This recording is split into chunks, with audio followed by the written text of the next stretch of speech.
So the topic that I want to discuss today is, to me, a very spiritual conversation, a very deep topic, but I want to deliver it in such a way that it's more of a neutral conversation than a spiritual conversation, so that I can, reach a broader audience and people can really grasp the concept, because I know that this concept isn't familiar to everybody. As a matter of fact, it wasn't familiar to me either. So you guys know that when I do these podcasts, it's because I'm learning. And when I learn, I share. And the oneness is kind of the reason behind that, right? Like, we want for our people around us what we want for ourselves. And it's not just the people around us, but the people around us, if you know what I'm saying, all of humanity, right? So we are going to talk about oneness, cultivating oneness in a world of duality. So this topic is going to speak to the heart of what it means to really connect, to love, to find unity in a world that is so often divided, right? So understanding is important. Understanding oneness is important because it shifts our views, how we perceive ourselves, how we perceive others, and how we perceive our experiences, right? So today I want to talk about the concept of oneness, right?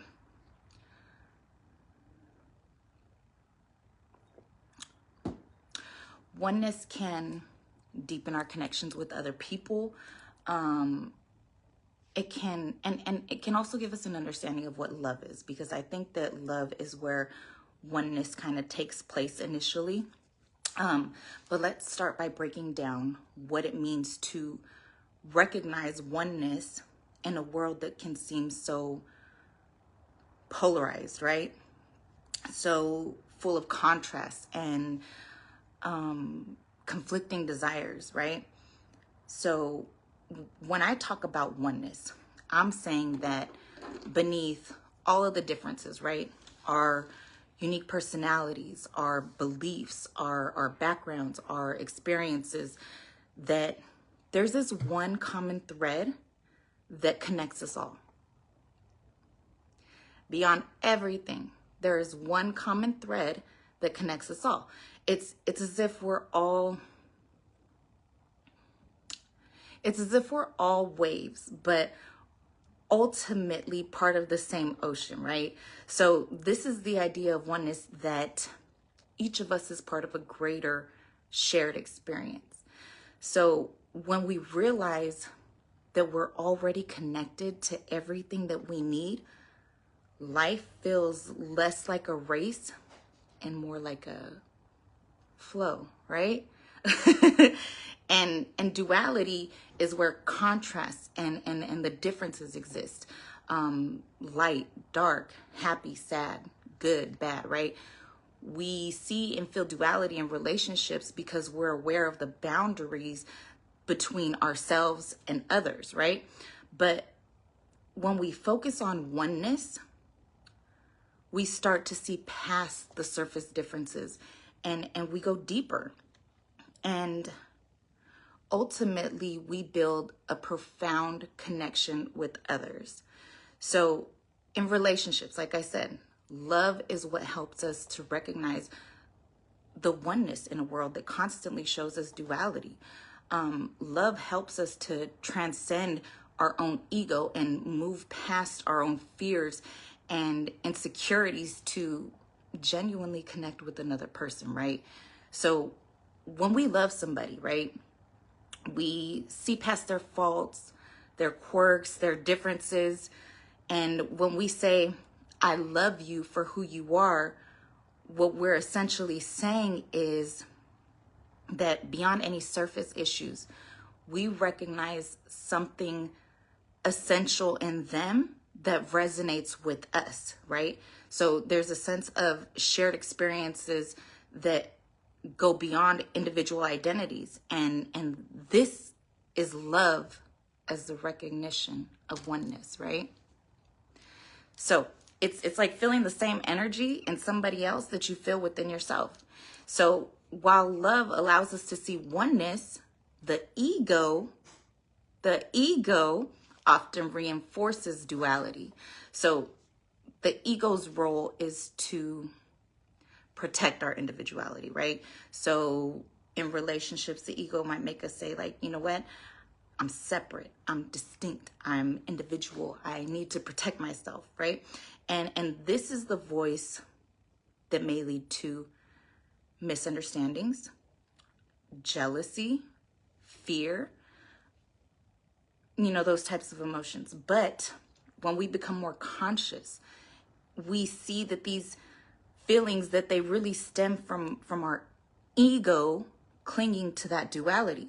So when we operate from a place of oneness, then we don't need those ego barriers as much, right? Because they are there to protect us. And, balance is the key to everything. Balance is the key to everything. So ego can go up and down, but you got to balance the ego by balancing the oneness. The oneness is where we find the balance. So in oneness, we don't feel the need to constantly prove ourselves right or better than other people. And instead, we recognize that love isn't about winning or being right. It's about the connection. So when we realize that, the challenges of duality, they start to fade because ego's no longer in the way. So I want to talk about ways that we can cultivate this oneness in our lives, because we hear it all the time, but how do you get there? How do you cultivate this oneness that everybody seems to be talking about? How do we get this in our relationships? How do we get this in our lives? For me, oneness is really being connected spiritually. It's being connected to the source. It's being connected to God. But at the same time, I know that not everyone feels that way. Not everybody is spiritual. Not everybody is religious. Not everybody believes in God. But everybody is still connected in a way. And that's that oneness. So I want to talk to you guys about some ways that we can cultivate the oneness. So the first thing that you can do is listen. Not just regular listening. There's like deep listening. So one of the most profound ways to cultivate oneness is truly, truly listening. Not just hearing the words that are being spoken, but hearing, not just hearing, it's understanding the emotion behind the words and the needs behind those emotions too, if that makes sense. So when you listen deeply, you see beyond the otherness of people, and you connect with the shared humanity within them, right? Number 2, practice mindfulness. Meditation and mindfulness. It's really helped to keep me grounded, but it helps everybody really to stay grounded in the present moment. Stay grounded in the present moment when practicing mindfulness. That's what it's going to bring.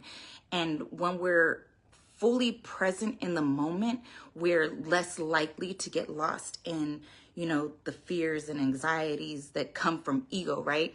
And we're more open to truly connecting with the people that we love. So practice mindfulness. Practice mindfulness. The next one is number 3 is letting go of the need to be right. And I laugh at that because that was something that I really had to work on. So in duality, we feel the need to win or to be right. But in oneness, we realize that it's more important to understand than to conquer, right? So a friend of mine used to tell me it's better to win the soul than the argument. And it's so true, because by letting go of the need to be right, we can move from a place of move from a place of conflict to a place of connection. So again, it's better to win the soul than the argument. Focus on the connection, not the need to be right. Number 4, embracing vulnerability. All of these things, they sound so easy. And it's easier said than done. Absolutely.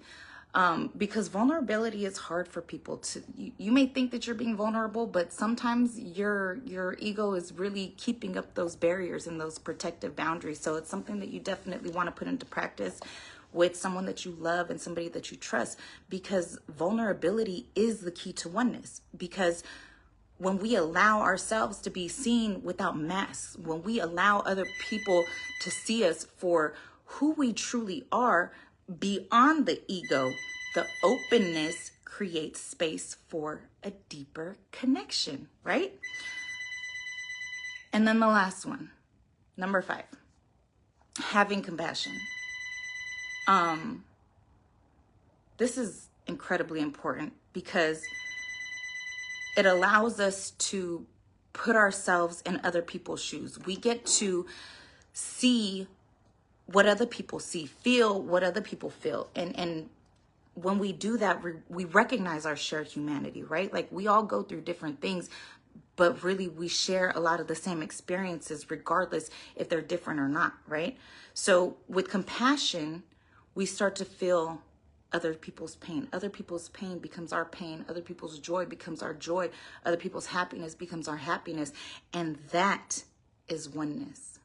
You tune in with the people that you are connected to. You tune in, and that compassion helps you feel what they feel. It helps you to really experience that oneness, right?